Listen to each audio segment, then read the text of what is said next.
Kasih karunia dan damai sejahtera Allah Bapa kita dan anaknya Tuhan Yesus Kristus menyertai saudara. Amin. Shalom, saudaraku yang terkasih di dalam nama Tuhan Yesus Kristus.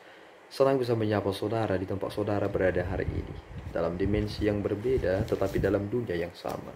Sebagai insan yang diciptakan untuk Tuhan, sebelum kita melakukan rangkaian aktivitas kita pada hari ini, marilah kita mengawalinya dengan mendengarkan firman Tuhan. Shalom, selamat pagi. Firman Tuhan yang menyapa kita pada pagi hari ini yang tertulis dalam Yesaya 64 ayatnya yang ke-8. Inilah bunyi firman Tuhan. Tetapi sekarang ya Tuhan, Engkaulah Bapa kami. Kamilah tanah liat dan Engkaulah yang membentuk kami. Dan kami sekalian adalah buatan tangan-Mu. Demikianlah bunyi firman Tuhan. Amin.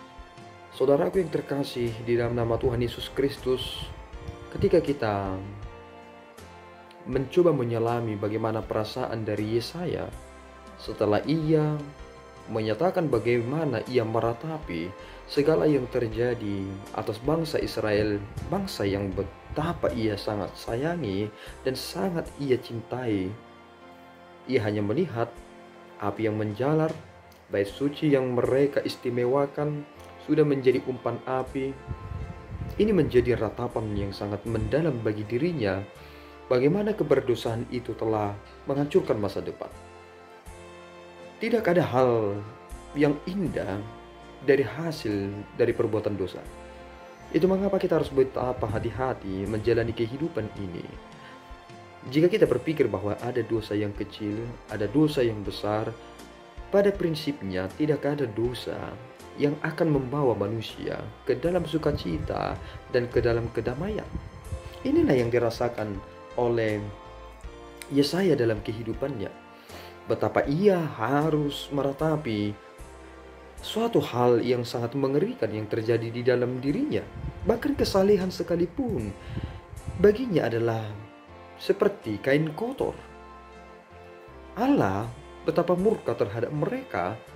Ini juga harus menjadi bagian dari perenungan kita. Jika sampai Tuhan murka kepada kita pada saat ini, bukankah hidup kita menjadi bagaikan sesuatu hal yang tidak berarti? Kita kerap sekali tidak menyadari bahwa Allah sedang merendahkan tensi kemarahannya kepada kita, tetapi kita terkadang tidak peka dengan apa yang Tuhan sedang maksud. Tuhan sebenarnya sudah marah, tetapi kita berkata Tuhan itu penuh dengan kemurahan hati. Akibatnya sering sekali orang salah memahami tentang arti kemurahan Tuhan dan menjadikannya seperti anugerah murahan. Ini sangat mengerikan sekali. Orang sering sekali salah kaprah bahwa Allah yang maha pemarah itu adalah Allah di perjanjian lama. Padahal sebenarnya Allah kita itu tetap sama adanya, baik di perjanjian lama maupun di perjanjian baru. Bukankah tuntutan yang dinyatakan Allah itu jelas kepada kita? Seperti yang telah dinyatakan Yesus Kristus, bahwa perintah itu tegas. Kasihilah Allah segenap hati, pikiran, dan segala kekuatanmu. Dan kasihilah sesama manusia sama seperti kamu mengasihi dirimu sendiri. Bukankah ini menjadi aspek kekudusan yang harus kita hidupi dalam keberadaan kita saat ini? Itulah mengapa Yesaya ketika melihat bagaimana hancurnya bangsa ini, ia berkata kepada Tuhan, "Ya Tuhan, janganlah murka amat sangat, dan janganlah mengingat-ingat dosa untuk seterusnya. Sesungguhnya, pandanglah kiranya kami sekalian yang adalah umat-Mu." Dan ternyata ini sedang membawa kita kepada anugerah di dalam Yesus Kristus. Hanya di dalam Yesus Kristuslah kita mendapatkan kelegaan. Ketika Allah tidak mengingat-ingat dosa kita, pelanggaran kita, dan semuanya telah selesai. Hanya di dalam Yesus Kristus. Ini menjadi anugerah yang begitu istimewa yang kita terima. Persiapan kita akan masa-masa penderitaan Yesus dalam peristiwa Jumat Agung hendaklah menjadi momen yang sangat penting bagi kita. Yesus Kristus tidak akan mati dua kali bagi saudara. Dia hanya mati satu kali untuk semua manusia. Semua manusia. Karena kita berasal dari Allah, maka keselamatan kita juga harus berasal dari Allah. Itu mengapa Kristus menjadi jalan kebahagiaan bagi kita. Jangan ratapi masa depan saudara. Menangis pun bisa tidak menjadi berguna karena kita berada di luar Kristus. Tetapi di dalam Kristus itulah kita mendapati kepastian. Sesulit-sulitnya hidupku ini, yang terpenting dan membahagiakan diriku adalah hidup di dalam Kristus. Maka bersyukurlah saudaraku, kepastian itu kita dapatkan di dalam Kristus.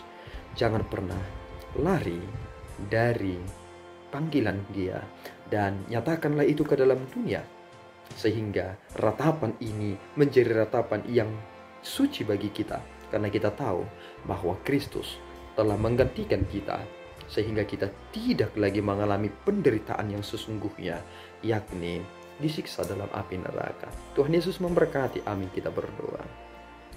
Ya Tuhan, kami bersyukur atas berkat-Mu. Terima kasih Bapa atas anugerah yang Tuhan telah nyatakan kepada kami.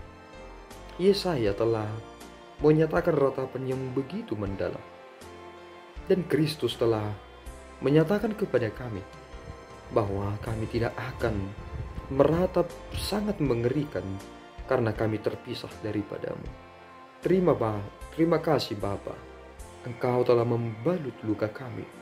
Engkau telah menghibur hati kami yang terluka, yang harus meratapi segala yang terjadi.